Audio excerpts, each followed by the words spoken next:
இங்கே வந்து வாய் மலத்தோடு என்ன இழைக்கிறாயே மட்டும் மருந்து மரியாதை இல்லாமல் ஒட்டனவே வந்தக்கூடிய புத்தி இல்லாமல் துணரே மதி என்று சொல்லக்கூடிய அறிவு என்று சொன்னார் அறிவு இழந்து என்னிடத்திலே இல்லாமல் தயவு தாச்சல் இல்லாமல் தொட்டபடி எங்கள் எல்லாம் சூழ்ந்திருக்கூடிய சபையில் ராஜாக்கள் சூழ்ந்திருக்கூடிய சபை எப்படிப்பட்ட சபை தெரியுமா?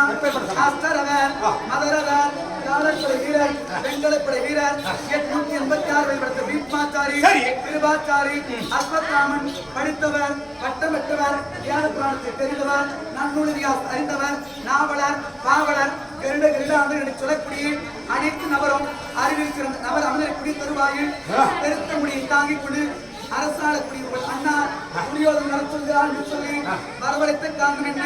அந்த காரணம் தெரிந்தால் வருவேன், இல்லை என்றால் வரமாட்டேன்.